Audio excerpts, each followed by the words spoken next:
This is Seeking Catharsis. Today I want to talk about why I decided to tell my mentor that I was experiencing abuse. It's been a really difficult task for me to open up to outsiders about my reality. I'm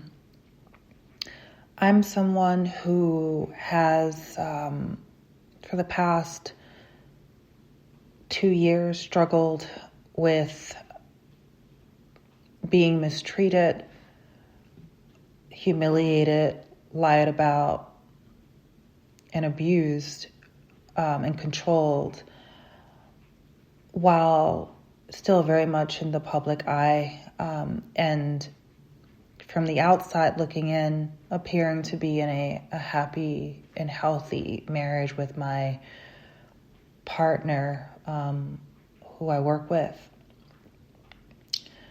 So it's just been I've been acting and in a post COVID-19 pandemic world where we're on camera, we're all remote. Many of us are remote, and we could be anywhere in the world and have a background, a Zoom background that protects our location. There was a lot of safety in my in not needing to be present physically where my partner was, and having the ability to move myself across the country away from immediate harm with him. But I've continued to live in this world of facades and mirages, mostly because we have a business that is family run or couple run, and there's a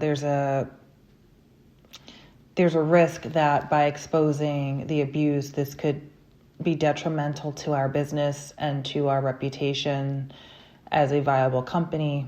More importantly, it could expose my partner, my spouse, as an abusive person, as an abuser, and it may cause people to have to make a decision that most people don't feel comfortable making, which is either supporting the victim or choosing the side to support the abusive partner.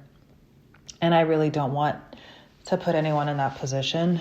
When I talk about my experience, it's not to expose my spouse as an individual, as a person. I'm anonymous for a reason.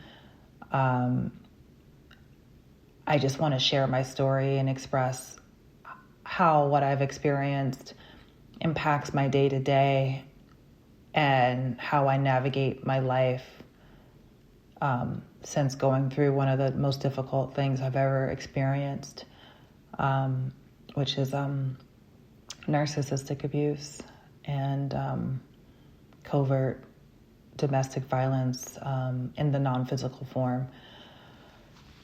So I have just been silently suffering, playing the role when I'm on, laughing, smiling, supporting my spouse and providing that foundation that he needs to be successful.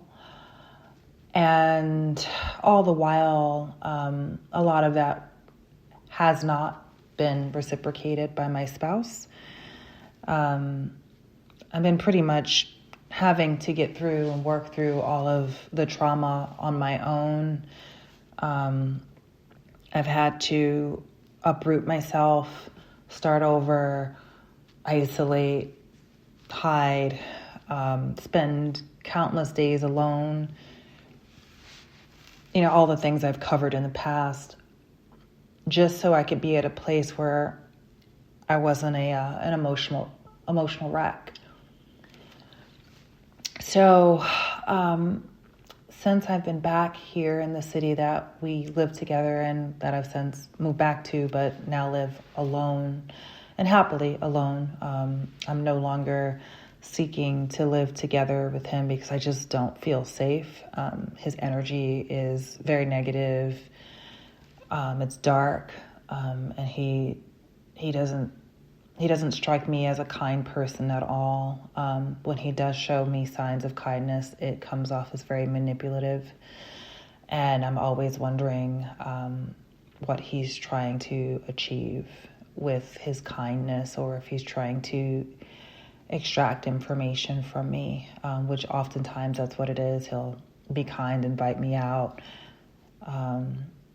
suggest we spend a dinner or a brunch together, and over the course of that discussion there'll be a series of questions and pretty intense staring into my face, reading my expressions. I really have to be quite careful about how I emote, and I've since become very good at gray rocking, which is becoming as exciting as literally as a gray rock. So trying not to have any major changes in my intonation.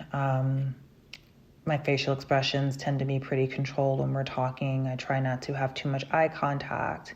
I try not to seem too happy. I try not to seem too upset. It just is a very inauthentic situation when I interact with him. So our engagement is highly stressful for me, which is probably why I'm not sleeping so well and probably why I have a lot more anxiety than I used to. But I want to talk about the moment I realized I needed to tell someone my truth, someone that I could trust, that had an opportunity to get to know me as an individual, who thought I was a good person, who thinks I am gifted, who appreciates my contribution to our field, and who thinks highly of me. It was important for me to only share this experience, my experience of being in this unfortunate situation with people that were safe. And there are a lot of unsafe people in this world and in my life that just don't understand the dynamics of what I'm experiencing. There's a lot of judgment and victim blaming. There's a lot of confusion. There's a lot of, well, why does he do that? Or why didn't you see this? And that's just, I've asked those questions of myself a dozen times in the years that I've spent with him.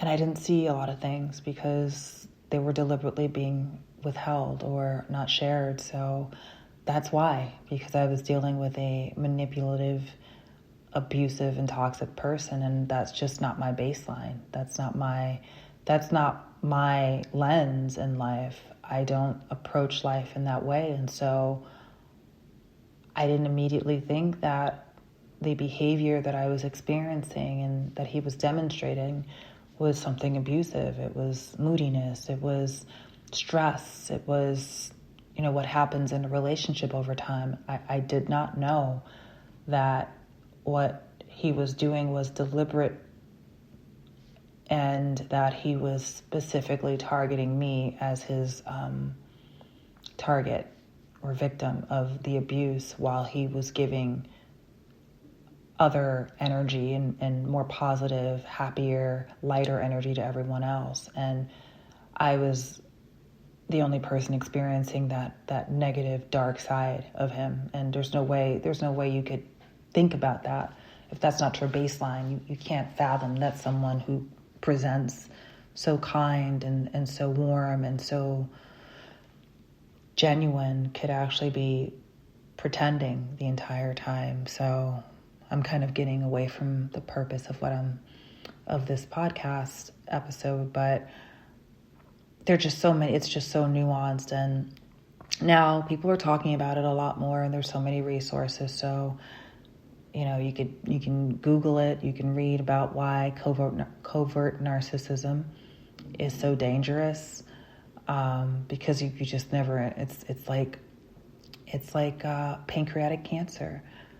It's not fatal until it starts showing symptoms, and by the time you get to the point where you're like something is wrong, you're already too far in.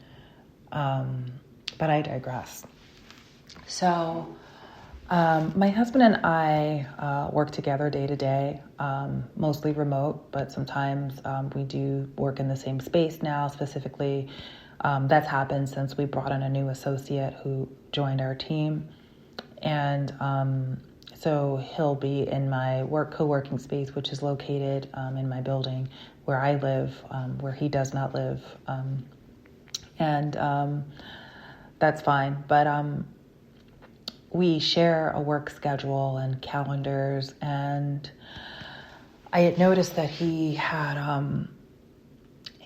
a meeting on his schedule to meet with the CEO of an organization that supports women who are victims of domestic violence. And I saw that he had a meeting with the CEO.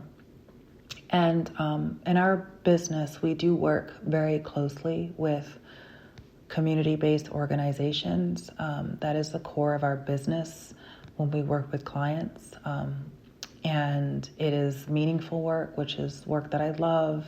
It directly impacts human beings and the lives of others, which is quintessential in anything that I'm doing, and it's a positive impact. So I love the work we do, which makes this all so much more difficult.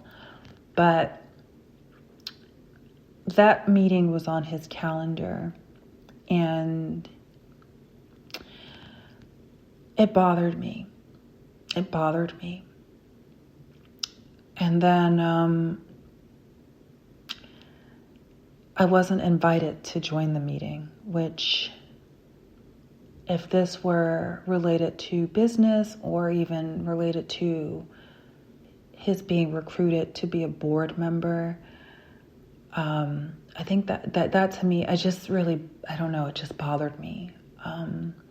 To see that he was even talking to someone whose mission was to help women who were in my position. And then I saw a couple of weeks later that he had a meeting with another organization. In fact, it was one of the organizations that, when this was happening to me a year ago, when I was distraught and I didn't know where to go. I didn't have a place to go when I was in the middle of the trauma, because we were in the pandemic, and I didn't know where to go or how to leave or what my options were. I called this organization, which it's not a shelter, but it's a domestic violence organization to help support women. They didn't connect with them because I think during the pandemic things had proliferated for abuse victims. Things got worse. But I never received a call back. But then I saw that he had a meeting with them as well. And I got physically sick when I saw that, because I didn't know what the context was, but I knew that he knew that I could see his calendar. And I was like, is this some sick joke? Or does he not realize that he's an abuser? And when my stomach started to hurt and I started to feel nauseous, I realized this is I gotta get this out. I gotta tell somebody what's happening with me. I can't keep this to myself any longer. I can't allow this person to do what he's done to me behind closed doors, and how he's disparaged me and my character and abused me and made me appear to be the aggressor in our situation, and then allow him to just, and it's not really allowing him, but just sit there silently and just not do anything.